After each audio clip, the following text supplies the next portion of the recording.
Hi, and welcome to ThePrint Crosshairs, the weekly program where we discuss the big national or international security of the week.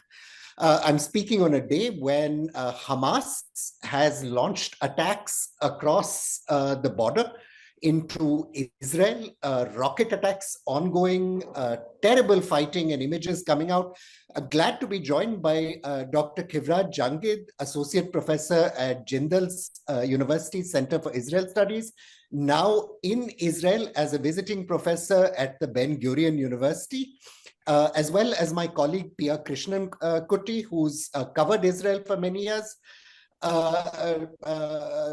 Jangid, first of all, here's hoping you're safe. Can you describe a little bit about the situation today, first of all, for the benefit of Indian viewers who may not understand the intensity of what people are going through in cities like Tel Aviv and not just in the south of the country? Thank you, Praveen. Well, I woke up with a siren at 6 o'clock, and when a siren rings next to Tel Aviv, you are given 60 seconds. This is how the period, in the further south, it's 30 seconds, but in Tel Aviv area, it's 60 seconds. You're supposed to just immediately step out and get to the shelter. In the multi-story buildings, the shelters are usually at the bottom floor.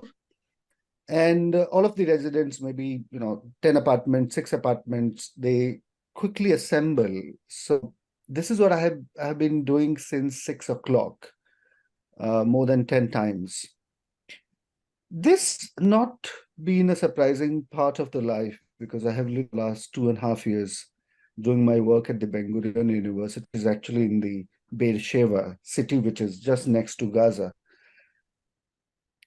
In the earlier cases, there used to be alarm or the news alerts by the Israeli intelligence that anticipate rockets in these parts of the city. So residents would know 12 hours, 24 hours before that there is an escalation between Israeli forces and Hamas, and hence they should be prepared for rockets. When this morning the rocket went, for a second I took it as maybe a trial, checking systems, because Israel has been on a national vacation for the last 7 days. It's a period after Yom Kippur, which has a very scar memory in the Israeli history. But nothing happened on the day of Kippur. But yet the fest of Sukkot is getting over today. So all the Jews in Israel, all over the world, celebrate a celebration of their book called Torah. So it's called Simcha Torah. And most of the people were actually in synagogues, right, 5 o'clock, those who practice religiously. Otherwise, people were just, at home with families. So it's a really shock. And I'll tell you, at 6 o'clock, when I kept checking my phone in the shelter, I had an update. The news of the screen of all major Israeli news dailies was of the last night. And I could make sense because most rooms were empty at that time. People were not working because it's the night of Friday evening and the Shabbat morning. Usually that's the time Israel is on the power in the workplaces, bare minimum. So by 8 o'clock, we actually update on the screen, on the phones. Whatever website you check, Jerusalem Post, Haaretz, Times of the... Right. And the updates were very, very minimum that, okay, there is war, there is a, infiltration. This kept going on in a very cyclic. So it did worry. And I think it took us 3 hours to know that there is actually a ground operation and there are rockets. The estimate or the amount that every source has given is that in 3 hours, there was something like 5,000 rockets launched. Rockets fired. Israelis are good at that. Yeah, Israelis are good at that because they have Iron Dome. But the news of the ground operation that a huge infiltration happened at the Gaza border, well, That worried a lot. Mm. Currently, 25 people are reported dead. Several civilians and some soldiers have been taken into Gaza as hostages. A Gaza reporter was actually part of the infiltration, and he was reporting from a southern town back to the local audience. So right now is very scary. Some of the kibbutz and some of the towns have seen people inside their, bastis, and they are actually giving calls for the army and the police to immediately come for help. And the families came on television channels and sent out videos to national media and said, we actually have no help. And individual family male members or female members, whoever had weapon, is fighting out in the street while the women are in the shelter. So it seems very unprecedented and a bad situation inside Israel. Something that I don't think in the last 30 years I read about. Something that could, that looks like what happening today. I'll just come back to you on this in a second, if I may, but quickly wanted to go to my colleague Pia and ask her, have we had any reaction from the government of India on this? I know we've had Prime Minister Netanyahu saying Israel is at a state of war. Any reaction at all from the Indian side, particularly given that there are many Indians living, working in Israel, Indian economic interests like Adani Port, at all, Pia? Well, as of now, Praveen, we've not seen any major statement from the Indian government. Perhaps after recording this video, we will see some sort of reaction. So far, the Israel embassy in Delhi has released a statement backing Prime Minister Netanyahu's war cry. And you're right by saying there is a large Indian diaspora there. In fact, a lot of them live in the southern towns of Ashkelon and Ashdod. And many who I've spoken to, whether it's restaurateur Reena Pushkarna or, Indian students, since there are a lot of PhD students there, a lot of them are saying they're constantly hearing sirens, they are constantly going to bomb shelters, and it's quite a wait and watch approach right now, given just as Professor mentioned, a lot of them are describing this as unprecedented, to see Hamas militants on streets, to see rockets coming into commercial cities and main cities of Tel Aviv and Jerusalem. And, I think having already visited Israel in November, right after the elections had taken place, there was still not a lot of concern or hyping up of military threats, whether it was from Gaza or Hezbollah in Lebanon. But definitely something that the Israeli government is also keeping its eye on is its northern border, where it also faces another military threat. So that should also be tracked closely in the hours and days to come. Just come back to you on this, Pia, but Professor, one of the questions you mentioned, the Yom Kippur War, of course, event that Israelis have been writing about in the last few days, recording, the fact that Israel was taken by surprise by the Arab attack. In this case, though, insurgent or terrorist group involved mainly Hamas, what sense do we make of this attack? I mean, surely Hamas doesn't believe it can territorially defeat Israel or grab territory. What are its motives, do you believe, in launching this attack against Israel? Is it to derail the dialogue now happening with some Arab states? Or is it about the Al-Aqsa Mosque? If you can just unpack that for us, for an Indian audience, that would be fantastic.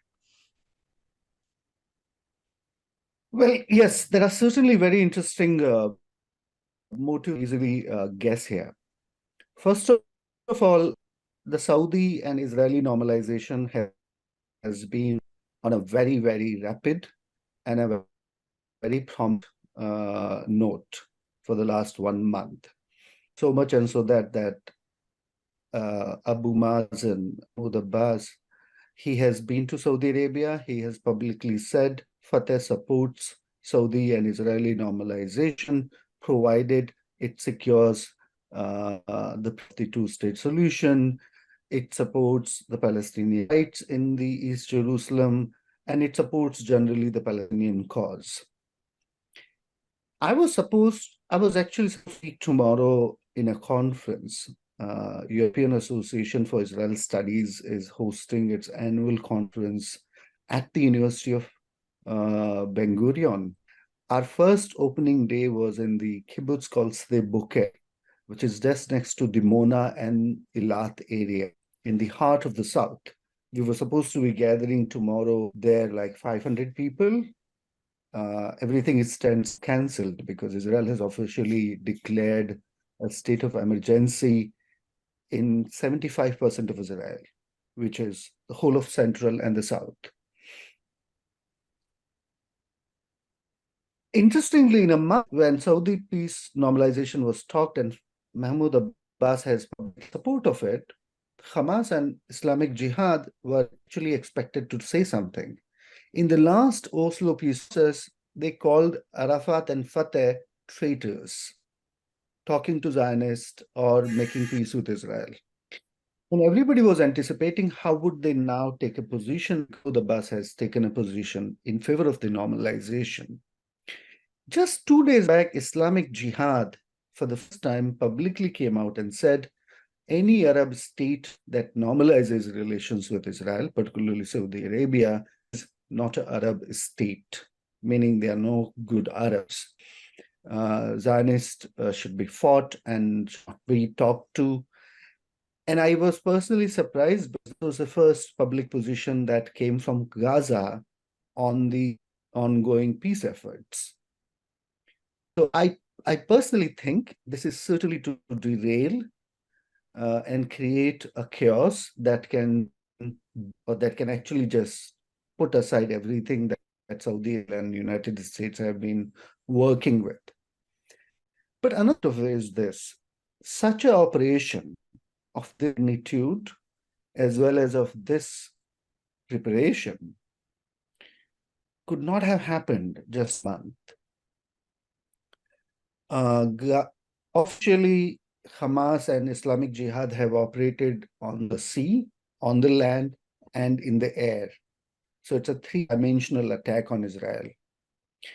As of now, 100 armed Hamas and Islamic Jihad fighters in Israel.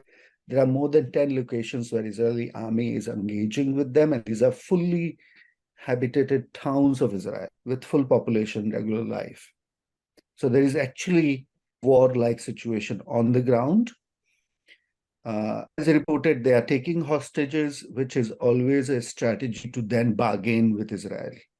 They are more interested in taking hostages than just creating ruckus and running away.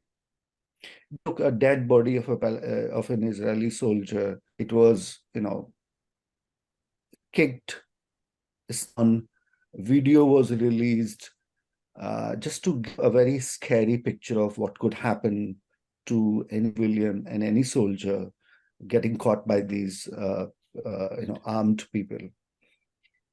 My sense is that Yom Kippur and the whole 50 years coming to an end was used as a context by Islamic Jihad to create a kind of a scare again, that none of the Israeli efforts to make with Hamas and Saudi Arabia will earn a peaceful existence in that they can make peace. Hamas and Jihad will keep fighting.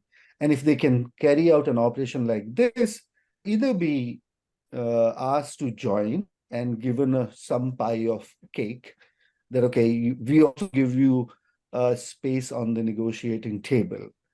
Abu Mazen, meaning Mahmoud Abbas, will not take all the trophy on behalf of the Palestinian people, though there is nothing much that he's going to get.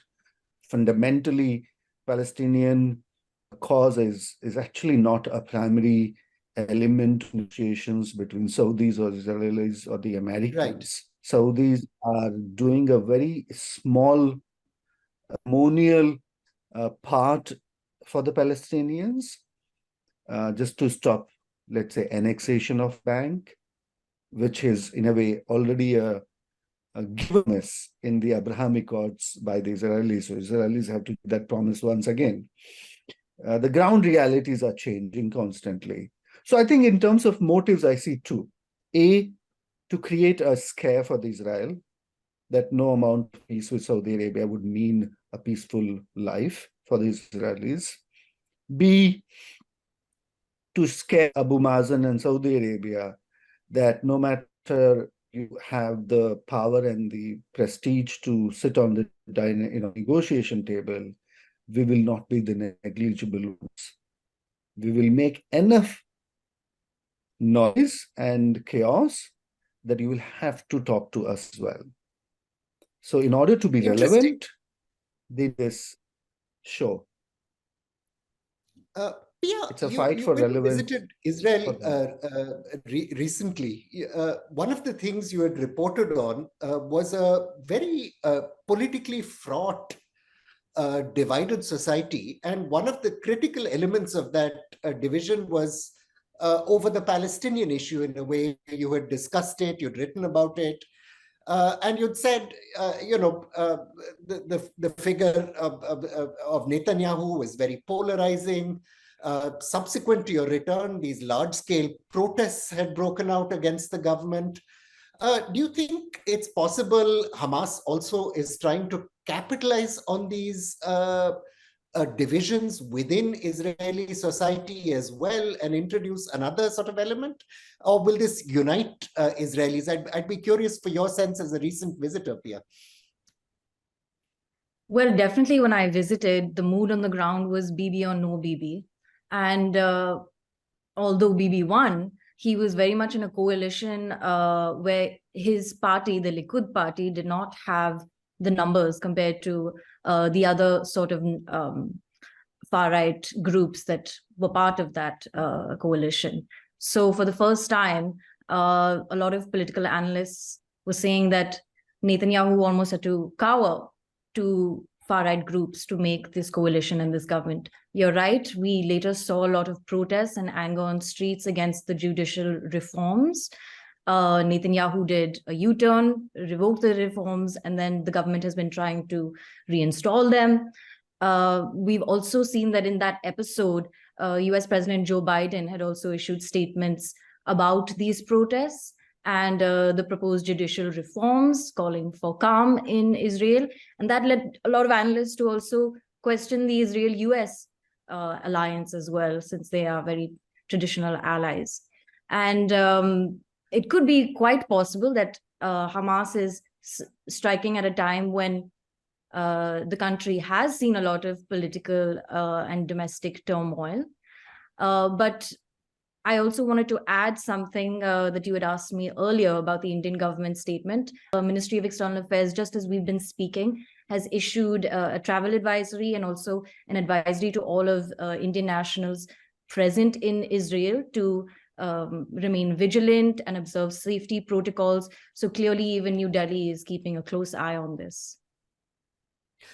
Professor, a final question to you, because I know you may have to be called away at any moment. I just saw you keeping an eye on your phone also for updates. Do you believe, we've seen in the last few months the same question I had for Pia, a lot of division within Israeli society on the future of the country, the direction the peace process should take. Do you believe these attacks and this terrible violence will now unite Israeli society, or are the old divisions, you talked about the Abrahamic Accords, the Oslo negotiations, is this whole debate on the need for a political resolution of this decades-old problem, do you think going to get some more momentum, or will this be a moment of closing of ranks and pushing back militarily? It's really is uniting Israel. Just today morning, in the hours when the updates were really well, we got to read the statements of the protest movement. So the protest movement has cancelled tonight's gathering. They meet every Saturday evening in of Tel Aviv. Remember, there were many pilots and army people who said they will not serve in the army and do the reserve duty. They came out and said, we are keeping aside that reservation. We are actually looking for the duty. It seems like an unprecedented war since the 1973 Yom Kippur War. It's a fact that Israel has been through first intifada in the late 80s, then the second intifada in the late 90s. None of those episodes goes to what's happening in the last 7-8 hours in Israel. So I think Prime Minister wasn't really just giving a war cry. He said Israel is at war. The Defense Minister Galant has said we are in a war mode, and the reserved duty call given, and people are reporting. People are reporting without actually keeping their relations against the government for the months that they have been doing. So this will unite Israel. If I may quickly add to that question, what are Israel's options here? I mean, we've had bloody campaigns against Hamas inside Gaza before. We've had, fighting, dragging on endlessly, rocket attacks on Israeli civilians. What are Israel's options here? What can it do to put out this fire? Or are we just going to see this cycle of violence play out again in coming weeks and months that Israelis have become so depressingly familiar with? See, Israel's options are very limited. As I see it, the West, United States and Europe and Israel will have to undeclare Hamas as a terrorist organization and make Hamas a partner for peace, like it talks to Fatah. Hamas is too powerful in Gaza to be done away with. And Hamas is a difficult entity to all the time. Look, in last 35 years, this is not to be expected by the Israeli security establishment that Hamas could actually have such a strategy, preparation, and execution. Now they have done it. So it, in a way, pushes Israel to a realization that it didn't want to, in a way, realize that you might actually not have the convenience of dealing with Fatah, because Palestinians are in a big number in Gaza, and Hamas is not going to lose any battle when it comes to its fight against, So I think this is the one, I see it personally, a fight of establishing relevance of Hamas when Saudi Arabia, Fatah, are okay to have a full normalization, which would be one of the biggest events the 8 decades of the Middle Eastern history. So it's sort of a thing that can actually bring out unexpected policy changes. But there's another important point that we should keep in mind. Israelis are united whenever it comes to Hamas. You have divisions within Israeli society and the security establishment on the question of solution and what should happen in West Bank. Should there be more settlements? Should there be, Palestinian not treated all the time with the military laws? So I think Israelis, that's why the reserved soldiers are already on a boycott call, have ended the boycott because it's with Hamas.